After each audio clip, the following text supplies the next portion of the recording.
to the April Maker Roundtable, hosted by New Jersey AT and Missouri Assistive Technology.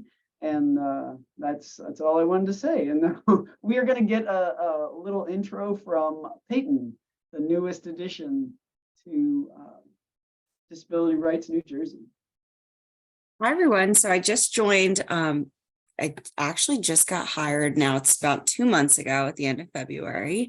I'm working through ATAC, but I also work on a specialized ACL grant, which is supposed to be bringing assistive technology and community integration to older adults. So I'm really, really excited about that. It's been great.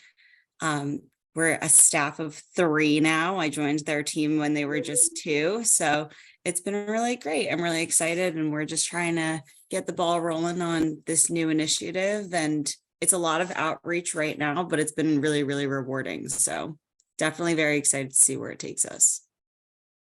Very good. And I'm sorry, my phone was ringing. What's your history? What did you do? I recently graduated from Temple University last spring. I'm a recreational therapist. Okay, great. So I worked in older adult settings in assisted livings, independent living centers, and memory care before this. Very good. That sounds like about as good as a background as you can get coming in to AT.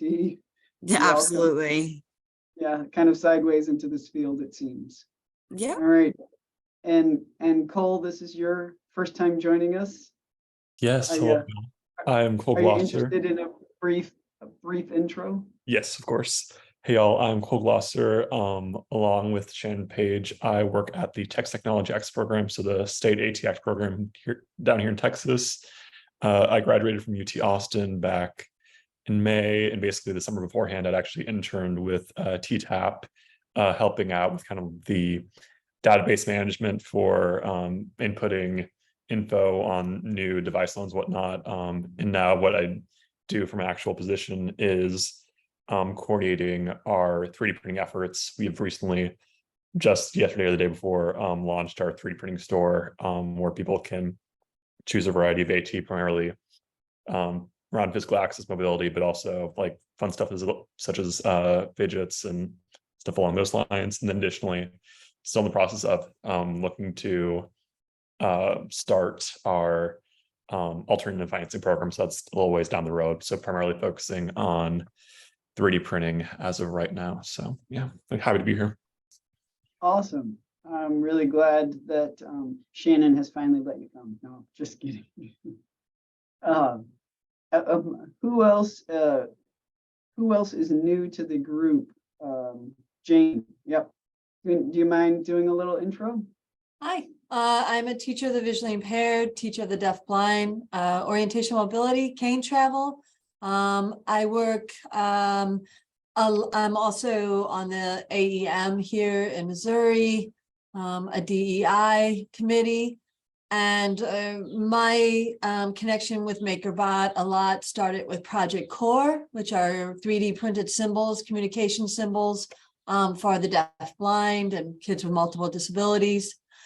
We also use a lot of symbols and tools for our kids here who are visually impaired and blind, like a 3D print of the arch. Like our kids have been in the arch, they feel the arch, they've seen pictures of the arch, but what was the actual architecture of the arch? They got to feel that. I steal a lot of stuff from T-Mapper. We make a lot of tactile maps. Topographies, such as like the Grand Canyon, Mars, or Cahokia Mounds, things like that. Okay, and you're in St. Louis. St. Louis, yes. Okay, great. I want your name. How do I get a name like Scout Mary? Mine is so plain.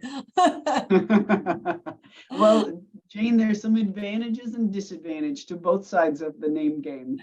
Absolutely. It's unforgettable, right? Yeah. I tell people you'd be born in the 60s in California, and maybe you too could have a name like Scout. Groovy. Yeah. And Catherine, you have joined this group before, have you not? Again, I apologize because many of us are on a few different groups. You have done. You make a really good point about that, because I'm sitting here going, I'm pretty sure I have, but it can be hard to tell sometimes.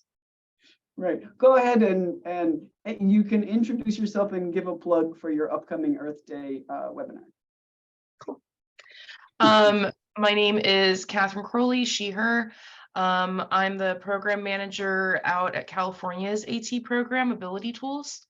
And we do a little bit of everything. We have a new executive director for our overall parent organization. And so with that comes a lot of possibilities, and that poor guy has me bending his ear a lot.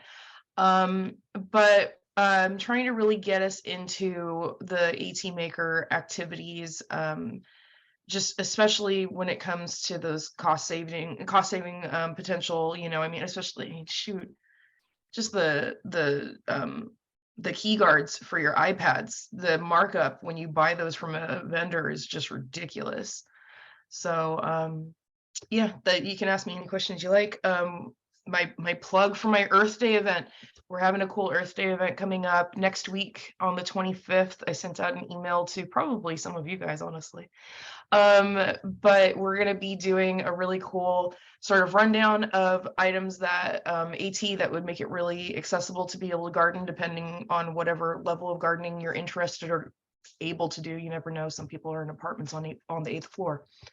And then there's going to be a really cool presentation by a local urban farmer who has a fully accessible urban farm in Santa Cruz. And she's awesome. We worked with her before.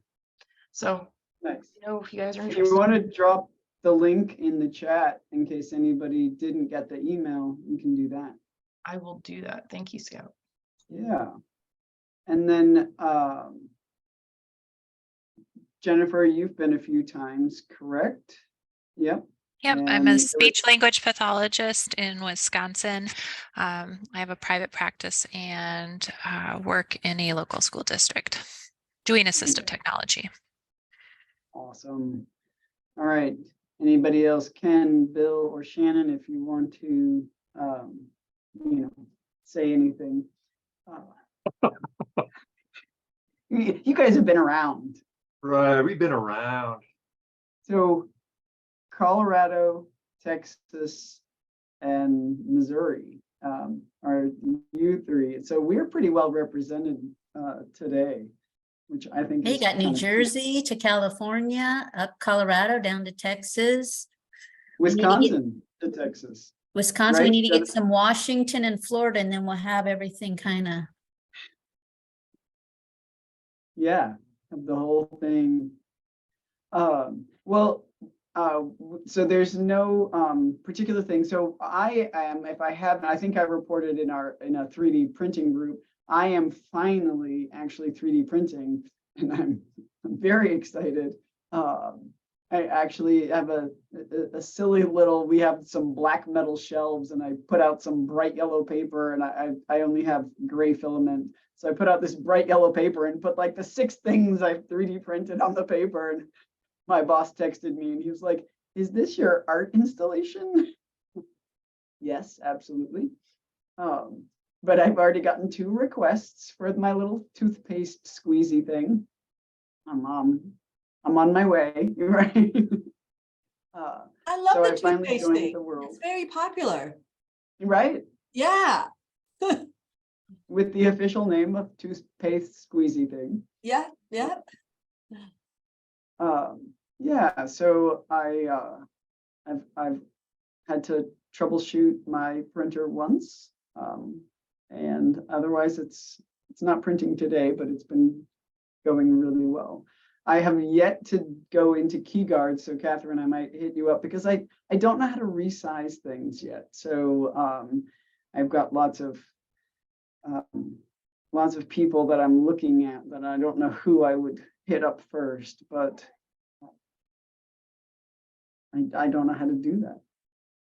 And Scout, I'd be happy to help you with your dilemma. Ken, you are on my short list for sure. Now, I'm not very short, but that's good. Right. Well, I actually do know that now. I met Ken.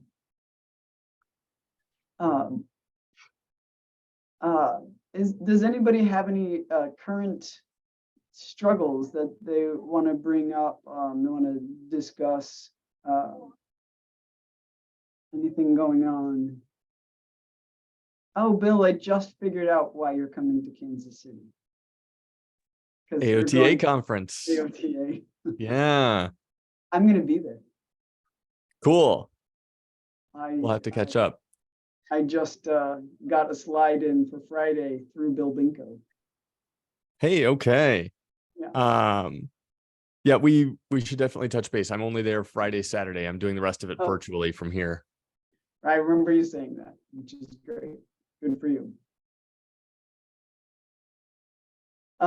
Any issues, anything people are struggling with? And if not, I have a question.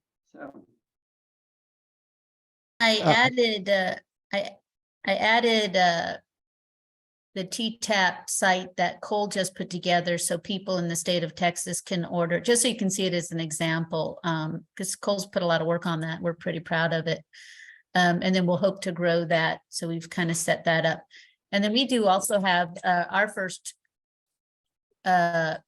conference coming up. Where Texas used to have a conference just for educators, and it was always around the second week of June, and we would get about 700 participants because Texas is a very large state, and that was just for educators. And then TEA, the Texas Education Agency, just historically decided to change things up a little bit. They got in trouble for some dyslexia problems. And so the Texas Education Agency then had to write a new plan, and they threw the baby out with the bathwater and kind of dissolved the Texas Assistive Technology Network, which we were known for. And both Joy Zavala and Diana Carl were the ones, I'm sorry, that's a dog with a toy behind me. But both Joy and Diana Carl actually started that network in the state of Texas. So it has a lot of history within the start of AT. And so when they dissolved it back in 2018, the director of my current program decided that she really felt that was an important entity to bring the AT representatives across the state together. So she's recreated that. We'll only have probably about 300 participants for this one, but we are having our first conference June 8th and 9th. And we're hoping then next year to, this year we did all invited speakers from within Texas because we're trying to kind of do the no wrong door. We're kind of trying to move in that so that we're really bringing together all the services. But then we're going to do call for presenters probably in October. And then we want people coming in so that we're working smarter, not harder, and collaborating with other states. So. nice. Well, congratulations on getting that back up and running. Unfortunate that they dumped it, instead of just troubleshooting the problem. Well, and yeah, they just made a lot of changes, and then they kind of lost people, and people didn't know, and then it kind of got, I want to say it kind of got lost, and so we're trying to find it again, because we used to have all the modules that were housed on their website, which they were supposed to actually update, and Joy actually updated right before she passed away one of them, and then it just kind of, we don't know where it went. Wow. So. Well, good luck. So we're, But- yep, so we're working together to try to, and we want to work with TEA. They're doing some good things too. They're trying to create an AT tool base, but we'll see where that goes. So. Well, cool. Yeah, keep us posted. It's good stuff. So I want to swing back around to what Jennifer put in the chat. Jennifer, do you have the device battery cover for the Big Mac with you that you can show by any chance? No, they're all out. So I 3D printed some and they're already out and in their their new location, but I don't know how many times we have those stupid battery covers, and they've redesigned them. But we have a lot of Big Macs and in our district, and we are constantly, they're getting returned at the end of the year without a battery cover. And so I looked on Thingiverse and I'd seen that somebody made one. I was like, I'm gonna look on Thingiverse and just see if it's there. And sure enough, like randomly, it made my whole day. So it was super, super cool. But the new tool that I have coming, so my husband is an engineer and he helps me when we're designing anything. And he, since I have a private practice, and I don't make a lot of money off of it, we like to have tax write-offs. So I have those tax write-offs in the form of fun little tools, which is how I got my home 3D printer. But we have a new 3D scanner coming. Wow. So you can actually, from what he tells me, and it came about because we are looking at adapting getting 3D printing adapted scissors. So if you look on probably like Enabling Devices, I think has them, and we have old versions where it's like a molded plastic form that these electric scissors sit on. But when we ordered some new ones, I don't know if it was last school year, they came and I was like, oh my God, that's 3D printed. Like they redesigned it and it's 3D printed. And basically all it is a bunch of sort of triangle shapes. And so I said to my husband, I'm like, can you make this for me? And I'll print it at school because I have a 3D printer here at school now. And then he decided that we needed that new tool. So I'll have to report back how it works once we get it. But I didn't even know they made these little scanners and you sort of scan the image and then it brings it into some sort of software and you just kind of, maybe make a few little changes to it. So he had a coworker that has an older version of one and really liked it. And I mean, we just like to 3D print little things around our house. We find all sorts of reasons for it. So pretty excited for that to come. Yeah, and Shannon, I really like the idea of making the switch that will fit the extra caps. Yeah, that is very cool. So you just basically, just take a picture of the device and then you can 3D print it. Is that Kind the of, gist? yeah. I'll see if I can find a video Jennifer, or then something. you would be able then to kind of look at the size of the child's hands and then adapt it to the child's hands with that possibly? I don't know. I don't know how it works with like a hand. I don't know, Ken, if you've had any experience with them. I know you can take, I've only thought about it in terms of like an object, like. So the way I've seen these things done organically to fit someone is they take something like clay and they use the child's hand to mold the clay. And then what they do is they 3D scan the mold so that somehow later the 3D printed object now fits the child's grip, things like that. Scanning the hand is a little tougher because you have to somehow predict what the final orientation of the hand will be. I mean, you could use it as a test against your designs to see whether your design is properly sized, but normally it's the surface that the hand will interact with that gets 3D scanned.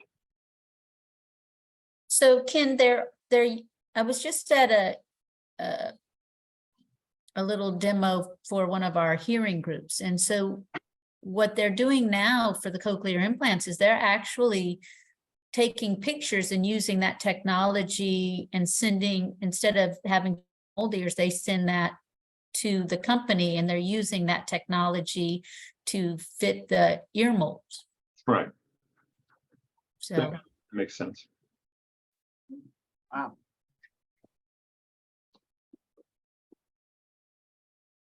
which, gets it back into the hands of the individual that needs it a lot faster than what we used to have to do. So Ken, you don't have a scanner yourself? No, it's, if I get on a little soapbox, that's what works for me anyway. That's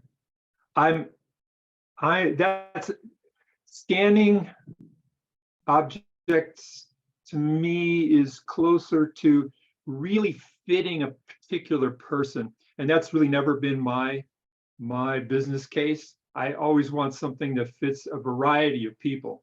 So as soon as you're scanning something and then scanning something that's very organic, first of all, organic things don't 3D print easily because they typically require tons and tons and tons of support. And then the surface of it is really off-putting to anyone who has to handle it. So Jennifer, experiment however, it'd be great to hear back.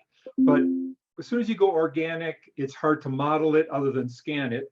And 3D printing gets difficult. And in the end, it's a one solution for one person kind of thing, which that's never been attractive to me. Sure, makes sense. That makes sense that it might be perfect for some and unnecessary for others.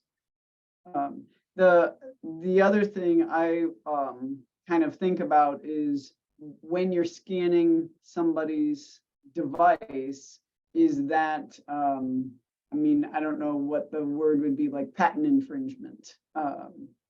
And Bill, I know that's something you kind of touched on in your presentation. Do you have the kind of ins and outs of that? So I'll start with the standard. I am not a lawyer, but I'm always torn on this. I'll give you my kind of official response and then my unofficial response. My official response is you can't violate someone's IP, right? You can't copy the thing they make and basically resell it. In theory, you can't copy it even for yourself, but you totally can, and nobody's going to raise an issue with that. If you go and try to sell these mounts for the electric scissors that are directly scanned and replicating someone else's design, yeah, they'll come after you if they ever get word of it. But I assume you all are thinking about that already.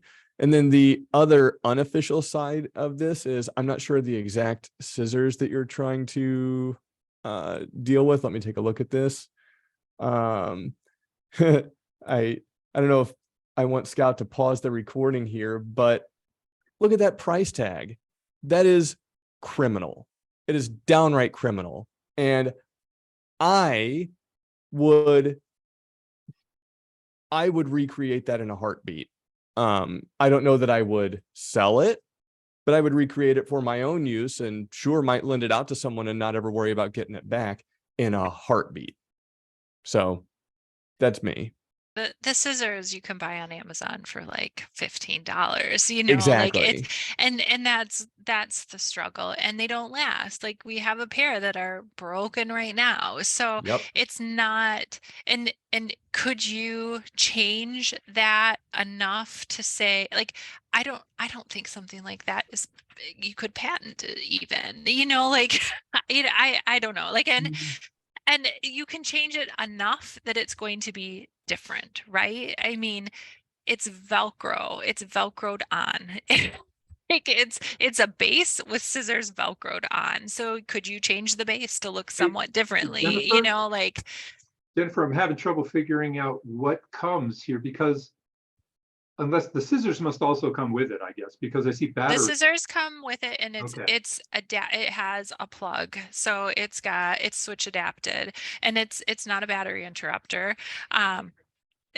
Yeah, it's not it's got a battery interrupt. It's not a battery interrupter. It is like hardwired in. So they do adapt the scissors in some way, but it's not like it's going to be a really hard one. I mean, these are the scissors. These ones aren't adapted. These are the Amazon ones, and they have batteries in them. And you push down on them and it just goes. So if you've got a switch, you just can cut anything. So we have a lot of kids that can't use scissors, and this is how they participate. So yeah, and we go through a lot of them because they are not super durable. Yeah, so that's a good line of like, you know, nobody's selling, we're not really interrupting the market in any measurable way. Yeah. would I be able to jump in? course. And so here, let me lower my hand. So it's interesting because I had just got into this conversation with oh, who was it I was talking with? In my brain, Canadian, and they 3D print.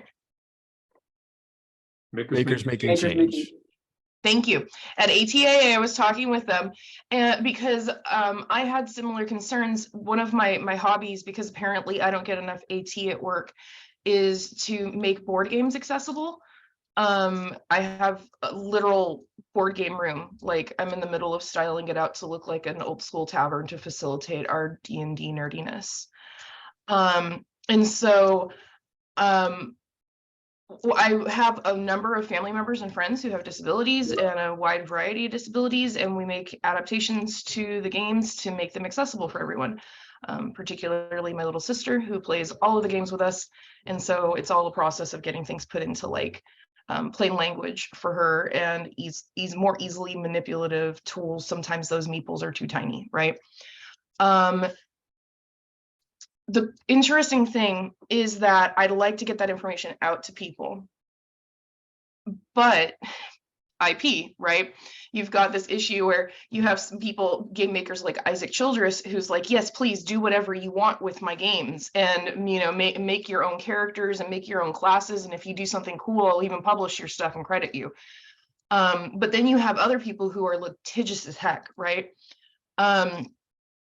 And the interesting thing that Makers Making Change said to me, they're like, this is not legal advice, but fair point would be to make that if they did take you to court for it, they'd have to prove that you actually damaged them somehow. And here's kind of the point that we got to when we were chatting. We're not damaging them, we're actually making it so that people can access their product more. Like, if because of the work that we're doing now, my sister is able to play Ticket to Ride and she's able to play Disney Villainous, whereas they would have lost that market because they didn't make it accessible to begin with, right?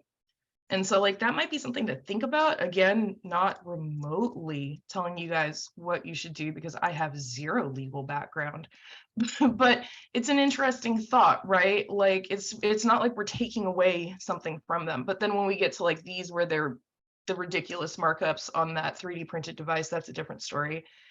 Because we can't just remix it on Thingiverse, and you know, we'll have an issue with that since they're actually marketing it and own it. But just a thought. I guess I'd like to address the ridiculous piece.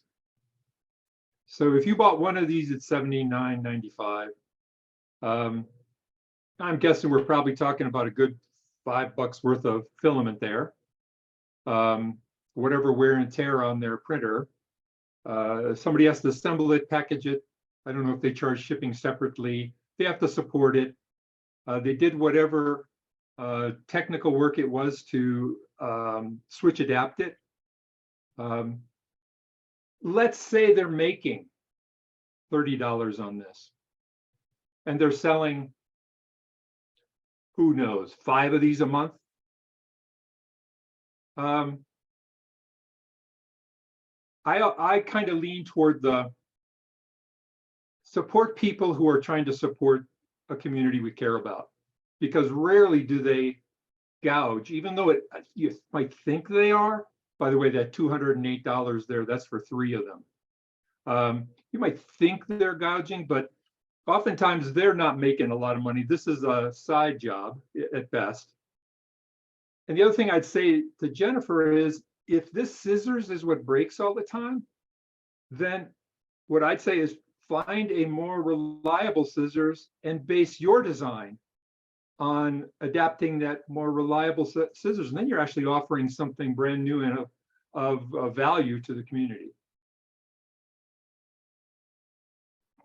I'm gonna disagree with a part of that, just a part of that, not to have like, not to have conflict, right? Yeah.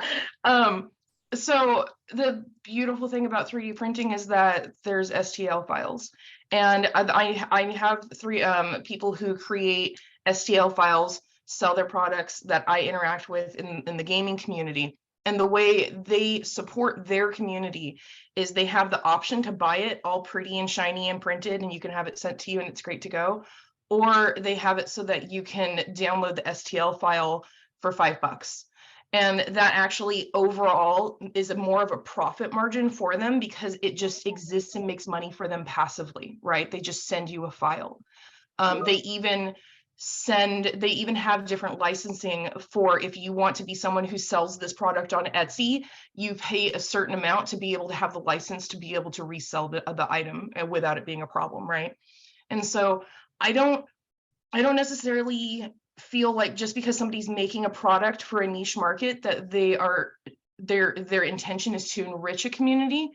Unless they're showing me that they're trying to enrich a community. And selling STL files and reaching out and communicating with like AT centers who are doing these prints, that shows me that they want to participate in the community rather than just have a profit margin on the community. And having a profit margin is fine if that's what your goal is. I'm not trying to vilify making money, but I'm not going to put like warm and fuzzy feelings on a company just because they're making something for my sister, you know? Right.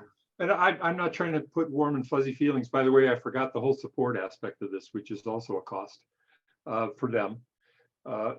But, you know, I'm not trying to put warm and fuzzy feelings on them, but they have picked a very tiny market. My guess is that they didn't get into that tiny market because they wanted to make tiny profits.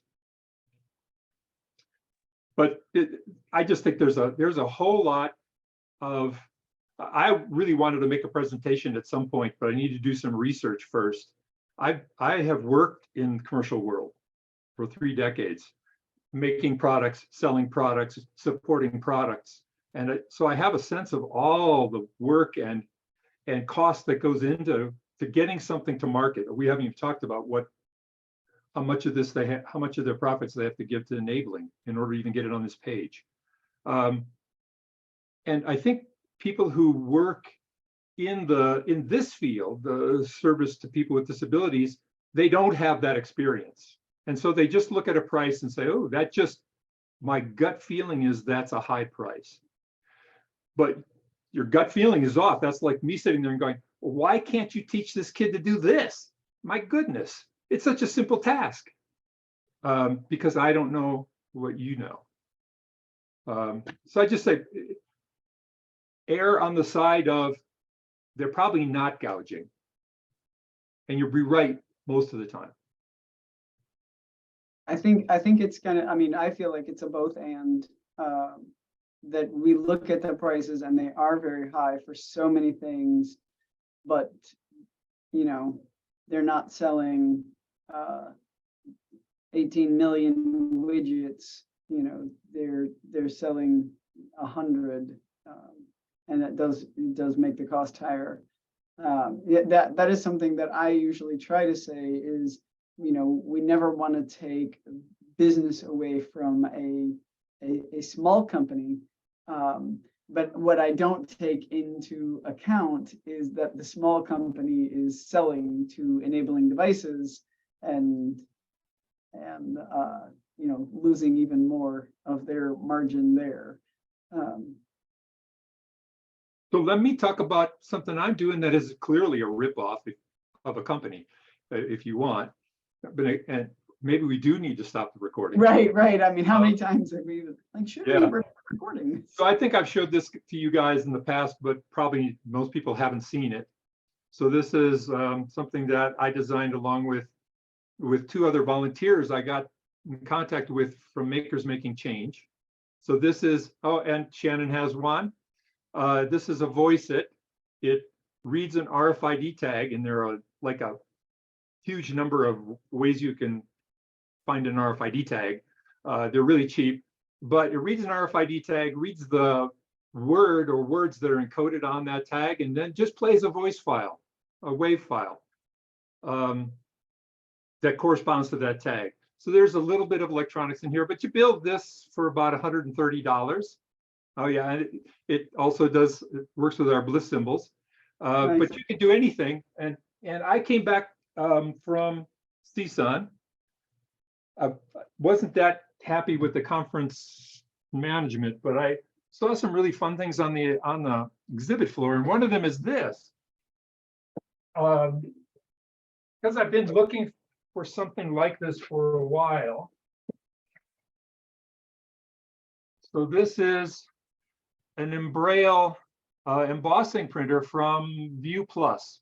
And I talked at length with a guy standing at the booth. It turns out he's one of the owners, and he used a price in our discussion that is nowhere near the price they actually sell it at. So I got him to sell this to me for the price he said. But I'm really looking forward to using this to just create tactile images on traditional paper. You know, the kind of paper you buy for 3 cents a sheet instead of $1 a sheet. And then I saw lots of other devices that used cameras and QR codes on whatever they were looking at to sort of provide context for that thing.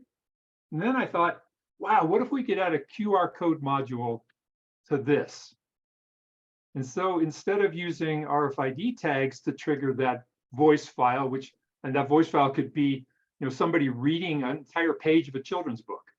It doesn't have to be just one word, but it's triggered by one word. But add a QR code module to this rather than RFID. And I thought, boy, combine those two concepts together, a tactile page where for that embrailer, the height of the embossing is determined by the color on the page. So you can actually get fairly good sense of what that image is, but then trigger the voice it based on some QR code that's also printed on that page. So at some point, right now, I'm working with those same guys who helped me design this to create a new case for that fits the QR code module and modifying the code a bit. So it processes the QR code and points to the voice file. Is anybody doing that, Ken? Is anybody taking a QR No, but code? this thing Logan Tech does. They just charge Oh, okay. $1,500 to $2,000 for it. And they're not quite as, I rationalize this because you can have this have it. You build it yourself, you buy the parts yourself, it's all you, for around $130. And this is much more flexible and much more extensible than the Logan Tech product. So that's my rationalization for why I can. And you can individualize it to your students' needs. And if you have a student that grows, you just create, instead of having to buy one size, you can kind of build it as they're using it, which makes it a lot easier to, and not as overwhelming to start with. And that the QR code aspect, that's brand new. Yeah. But you think you can get a QR code to go to a voice file? Oh yeah, yeah. That's actually because this module. I'll drop it. I'll drop it in the chat. This module is so. It does almost all the work. It reads the code and just spits it out as text, which is already what we wanted. We were reading text from an RFID tag and tying it to a file. It's a little more expensive than an $8 RFID card, but boy, it does so many things. And this might be a version 2.0, 3.0 down the road type feature, but I wonder if it's already on your roadmap. Nobody wants, at least I don't, an always connected device, right? Where you're trying to reach some remote database that may or may not be accessible that day. But I wonder if there's the potential for there being an continuing upgrade path. So you've got a QR code that points directly, that does take advantage of some sort of network connection and go down and pull down a new addition to your database. So kid gets a new book, and this is the first time we've ever had this book. The book didn't exist when the device first came out, so it's not preloaded, but boop, there's the QR code, and it's going to go out and try to pull that down. to continue expanding the content that's available. That's an interesting idea. And definitely if I was in the commercial realm. Yeah, right. I And you were going to make money on it. Well, because then it would be worth, I could make it worth my time to go research all that, figure out all the copyright issues.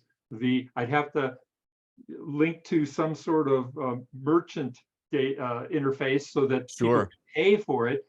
And then, my God, I'd have to have a support organization of significant size, because then people, this is the other thing I would say is, as a DIY designer of AT, everything I do is free to the public.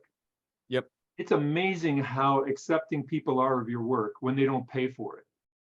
But as soon as you put a $78 price tag on it, oh man, you better be meeting their expectations.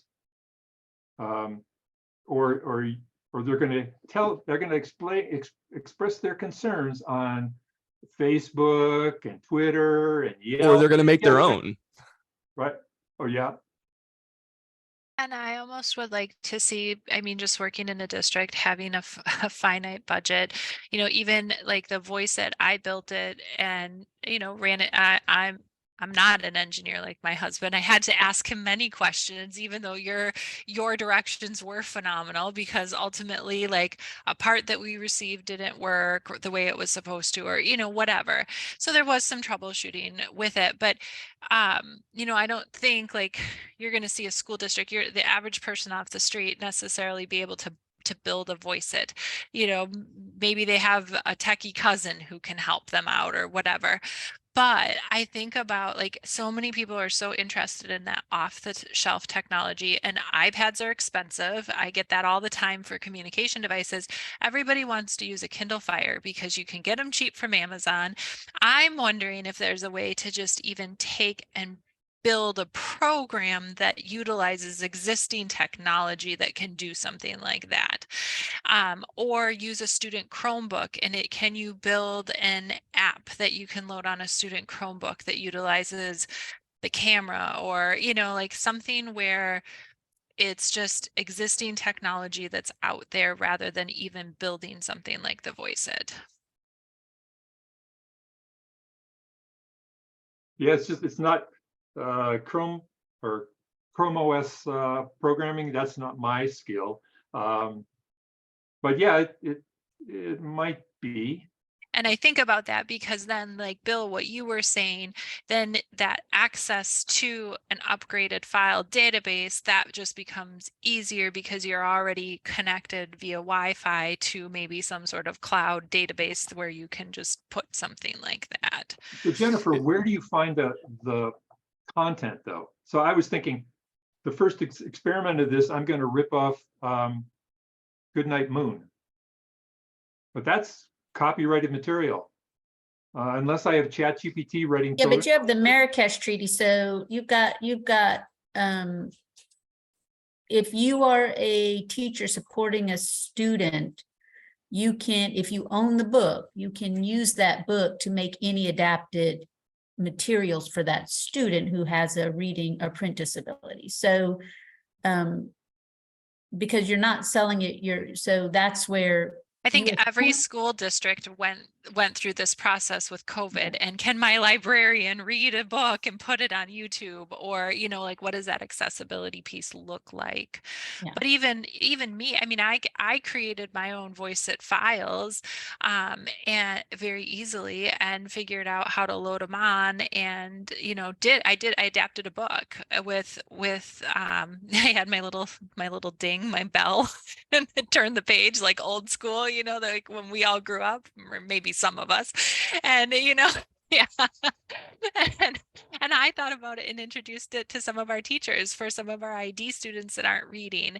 And can they pick up a book? Can they scan that book using the RFID and have it read to them from a classroom library with the Voice It? That was, but I think, again, making it, and I think teachers could figure some of that out, or you've got in school districts, you've got LMSs that help support some of this. You have, just a resource. You can pool your resources easily to create your own library if there were directions on how to do that.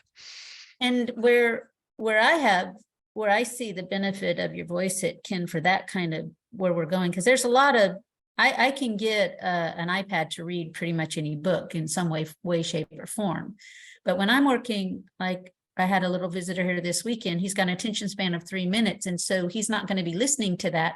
So where your voice hit becomes really huge is it adds an engagement factor and a mobility factor. So I now can give him either the symbol that's a word, even if he is not vision impaired, and then I can also give him a picture that I can create a file for, so that if we're doing Good Night Moon, we can actually, instead of reading, because he's not ready to read it, we can work on turning pages and matching some of the pictures in the book.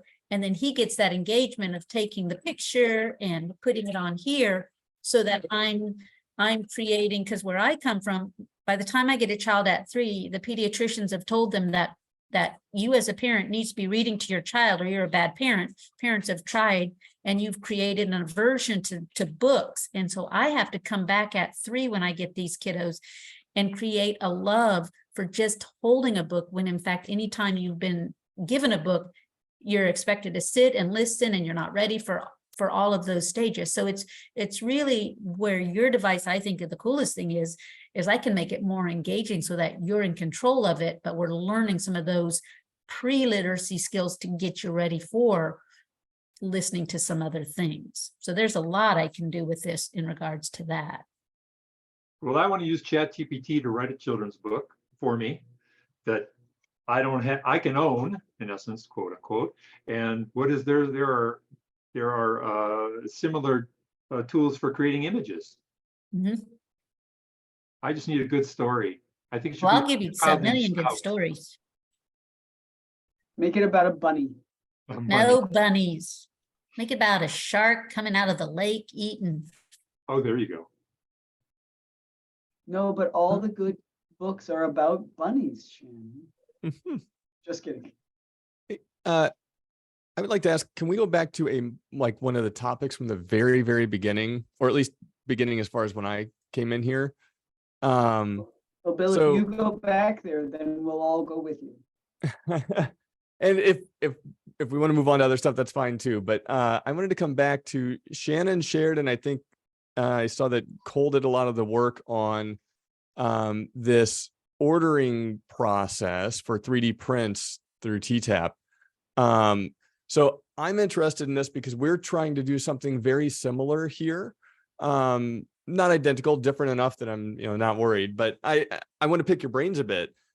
So we have a grant right now with the ALS Association to be able to provide devices over a 4-state region roughly, that folks we have an online form that they can use. Ours is built in as part of a research project. So there are a few more questions than what you have on this kind of storefront. But our focus for our lab, and for the most part, is on customizable stuff, right? So we have an entire menu of stuff, much like you have, of devices. We actually, where you have your page that's kind of the list of all of the items, we're linking to our Thingiverse page, but same idea, right? But early in the process, we have do you need something that exists? Do you need something that exists customized, or do you need something brand new? And so then that people get routed to kind of different questions through the form. All of that is to say, when I'm looking through this, there might be multiples. I only saw one device on your list, that the cuff, the utensil cuff, right? That says contact me for sizing. This might sound simple, but that was a really clever, easy solution to that, where we struggled with how to route people into these different things. I'm curious, have you done user testing with this, or was it to think about your UI, your interface, or was it just, this is our first shot at it, here's how this stuff works? So we have not done any kind of user interface tests yet. So basically, it's kind of just our first shot. And although I feel like the database that we have to use through the university is kind of clunky and whatnot, it's functional enough. And I feel like the website, or the storefront, where people are actually purchasing the items, because there's people haven't checked yet, there's the actual our main TTAP website, and then there's like a UT university like storefront that we kind of had route through. Those are kind of two separate sites, but I think they're simple enough to for people to navigate. But then additionally, since we've just launched the store, we haven't gotten any orders yet. But I'm also looking to develop like a Qualtrics survey that could also be helpful for our person in charge like data, and trying to see how navigable the actual storefront is. But yeah, we haven't done any user testing quite yet. And Jan, do you have any else you want to say? We had to use this storefront because it's UT and we have to follow UT rules. So they do other things like ordering pencils and other store things through the storefront. So what we had to do, and so we all tried to break it internally to try to work out some of the bugs. And that's about the best we could do. And so there were a lot, Cole had to do a lot of work getting it this far. And we're starting out with very easy items. Yeah, like we don't do a lot of post-processing, not a lot of like post-assembly. So making sure so that we can keep them on hand and get them out because we want it to be successful. And then as we go to we do a lot of demonstrations throughout the state. And so as we go to those demonstrations, then we start getting the feedback of what people really like and want. And we're hoping, like, we're just starting out on this, just like you all. And so we're hoping to continue to grow and build it. So if you see something that you think is better, send us information, because we're all, Absolutely. I think we're stronger when we work together. And that's the benefit of having these groups. And to be clear, it's funny to hear you both like trying to defend why choices were made that you think might not be, like, that the platform might not be the best it can be. I like what you have a lot, and in a lot of ways, I think it's better than what we have. So, no, I appreciate all of that. And Cole, you mentioned, you haven't started fulfilling orders yet. That was going to be my next question: is how much are you keeping some of these devices in stock so they're ready to go versus printing on demand? And like, how many machines do you have? Do you think you can keep up the pace? Because we don't know yet. Yeah, so basically I haven't done a lot of bulk stock yet. I imagine, although Shannon might want me to kind of create a lot of like kind of what we think might be the most popular items and keep them in kind of bulk stock. I imagine I might be more so doing a lot more on demand. We shall see as we kind of continue along. So we have an Ultimaker S5, so like pretty good build volume and whatnot. And so I mean, we'll see how in the next few months how popular the service is to use. I think also us trying to help build capacity across the state and just kind of coordinate with people. I think as well as giving people access to the STL files that we've been using, if they would much rather, because the frustrating thing about our program right now, and we might change it in the future, just kind of with the external costs and whatnot, we are charging for shipping. So it's a little bit more than what I would initially hope for in terms of just keeping costs minimal for the users, but giving people the chance to print like locally if they have like a local library that they know has a 3D printer, although it might be a slightly different process for setting that up, giving people that opportunity as well. So yeah, I'm just not sure quite yet how big our capacity will be in terms of how many orders we're going to get per month, but we're looking to kind of publicize it pretty soon here. I think it's interesting. So this goes all the way back now to that previous conversation, like Ken was saying. I think Cole, Shannon, me, when you're at an educational institution like this and working primarily with Makers Making Change, where like the rule for a Makers Making Change device is you can charge for material costs and shipping, and that's it, right? Under kind of their license agreement. And we tend to come from or maybe I shouldn't speak for the two of you. I come from a perspective of like trying to get grant funding to cover everything and trying to keep things as low cost to free as possible. Absolutely. If we were doing this as a business, there's a whole lot of overhead that's provided by the university, right? Like my office, I'm not paying for this space. I didn't pay for this chair I'm sitting in. My time is paid for, right? And so if you look at like the 3D printing literature, that's been a huge gap. There's only been one group that's really done a good job of trying to address this when they talk about, we can provide 3D printed assistive devices for $1.50 a piece. And I go, no, you can't. No, the plastic cost you that. and they ignore all of the other stuff that's covered for them. None of that is a complaint against you all. I'm saying I'm right there with you. And I'm really curious to see how this goes for you. And I hope we can learn from each other.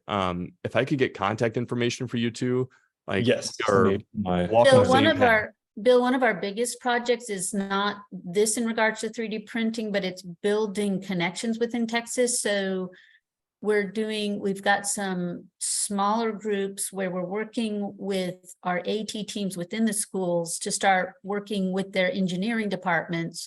Mhm. And that has come from when I worked in the service center, and we had a lot of abandoned, and as we're using the term, it's one more tool on the shelf, like your AAC devices, which is what we don't want. We want, if you're going to purchase it, so Cole is actually doing a really good job coming up with a planning document so that when districts go to purchase a 3D printer, they're not just jumping on the bandwagon and saying, oh, I'm going to run and find one. They're actually looking on how they're going to support it, just like you do with a service model for any AT tool. And so that's the piece where everybody kind of got excited and they jumped on the bandwagon, but we want people to be working smarter and having an initial plan versus just going out and buying the best 3D printer. Fantastic. Needs to happen. And Oh, sorry. Oh, no, go ahead. Well, Kind of we are continuing on really what Shannon close to said. I mean, time. I think the tricky thing for us, sorry, Scott. We are really close to time. Yes. I love the discussion, but I don't want to hold up, Of course. since I'm not running it. I mean, I'm not Disability Rights New Jersey. Yeah, the conversation is great. So I don't know how much longer Naomi wants to go. But also TechOwl, I wanted to throw that out to you, Bill. If you haven't contacted them, they're another great resource with TTAP. Lots of other AT places are doing this. But I might have you guys carry on your conversation with each other. I do just want to say to those of us, we can go longer. I do want to say real quick that Catherine put in the chat before she left, sorry to be a thorn in Ken's side, but I really think that these kind of conversations are important. We need to hear from both sides or all sides because there are multiple sides. And I really appreciate that people have the space to kind of talk about how they see things. So anyway, if you guys want to, bye, Jane. Thank you for all. joining. Thank you. Thanks, Jane. If you guys want to stay on, then Naomi can keep going. Yeah, even if the recording needs to end, if for future use, if we just want to keep this very targeted conversation, if you all have time, I don't even know. I mean, I can keep my point very brief. I mean, I think kind of continuing on with the chance, and I think the biggest thing will be in terms of capacity and I guess my time in the future. I think even though it's not currently on the catalog, we're offering kind of helping folks figure out Ken's key guard software to like customize, because that's kind of the most customizable option. And I think the cool thing was the one that I have actually printed for entity, which is like our local school district here for use of key guards. And like I think the helpful thing was trying to give them info because they wanted to purchase their own 3D printer to be in-house to eventually kind of stray away from our services, which is good. So I think kind of seeing where we can build those capacities and partnerships to help folks figure out if 3D printing in-house would be right for them as well.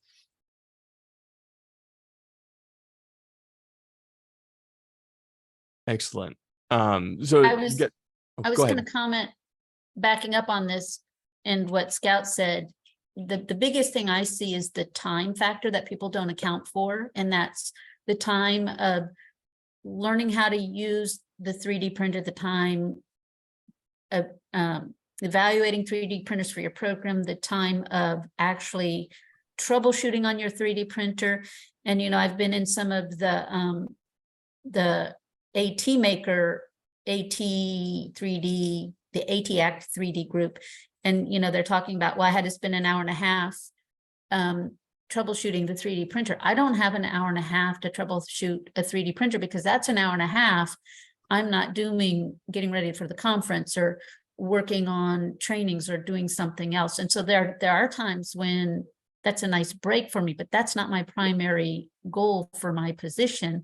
And so it's that balance of not getting sucked in and making sure I'm doing what I'm supposed to be doing. And Cole's been a lifesaver, because I was actually getting a little overwhelmed with some of the 3D demands, because I'm a speech pathologist and one of my roles is AAC, and that's taking me away. So we've kind of been able to leave me with the communication aspect of the 3D, like working with Ken and the bliss symbols and trying to help get the communication aspect going in an appropriate way.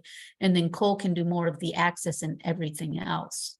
Yeah, and I mean, I know for me, like right now I do have the time to kind of focus more on troubleshooting or focus primarily on 3D printing, but I'm assuming in the next few months, with at least definitely with the next year, once we have our alternative financing program up and I'm helping out with loans, that will definitely decrease quite a lot. So we'll see about kind of how much extra time that I'll be able to put into the 3D printing day to day. Yeah, and I appreciate that. I think several times on these calls I've held up like my worst 3D print ever, and in this case to explain like how much of my time that wound up taking that it really shouldn't have. And so where we're very fortunate with this ALS Association grant is we've been able to hire an engineering student who is better at CAD than I will ever be already, and who has extensive experience with 3D printing, who is now maintaining our print farm and doing the CAD work for new designs when they start to come in. And so it was finding the person in a similar role to Cole that could do that. And I'm very fortunate to have a PhD student who has taken over a lot of this work, and OT who is now working on a PhD in rehab science. So I absolutely could not be at the level that we're at right now, which still feels very much like the ground floor without those people doing their jobs. Then also, if you're in the AT Makers group on Facebook, Ron Nelson has been really active there. Ron is actually on our grant too. He's doing the whole programming side of building the interface for us.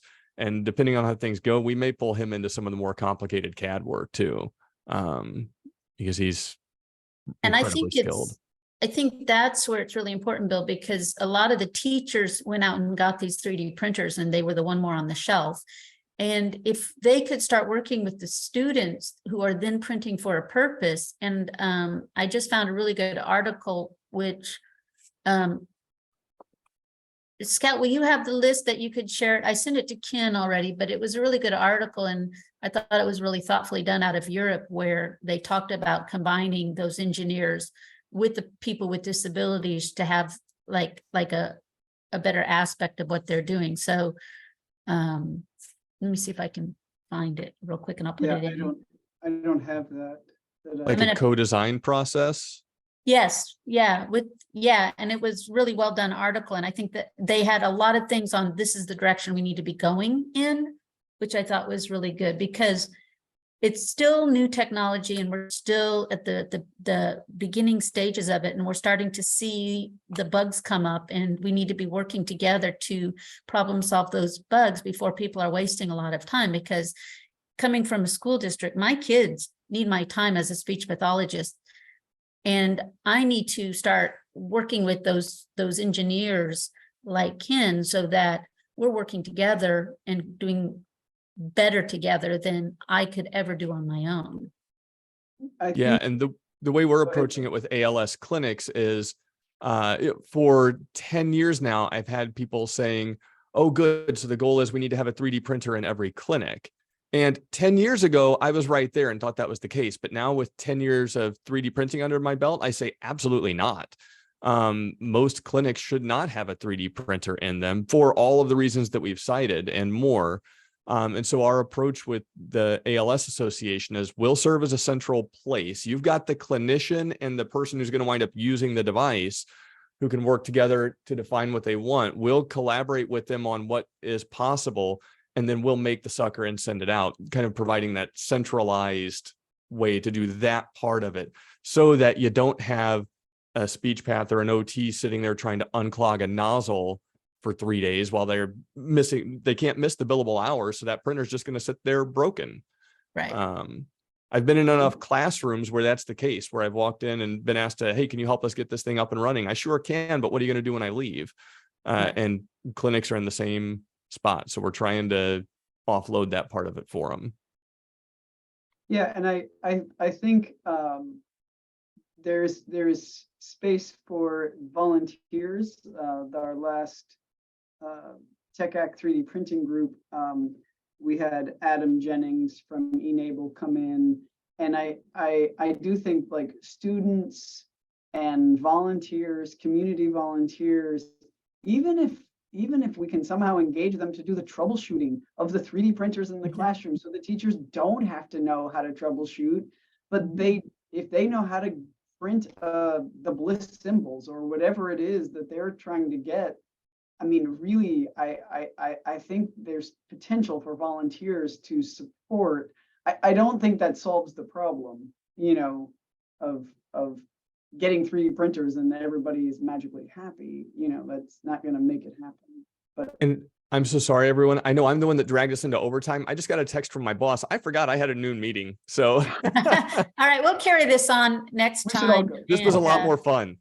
yeah. Okay. And actually, right. in the Well- next meeting, at the next meeting, we're bringing in some speakers that I met at CSUN who are going to talk about bringing engineers and individuals with disabilities together to create GT. Bill, will you Perfect. throw your email in the chat real quick before you? Yes. 1 second. And then I'll send that. There you go. article to you. Okay, great. Thank And you. Cole has it too. All I right. emailed Cole. Awesome. Perfect. Okay. Thanks, everybody. Bye. All right, bye. Bye.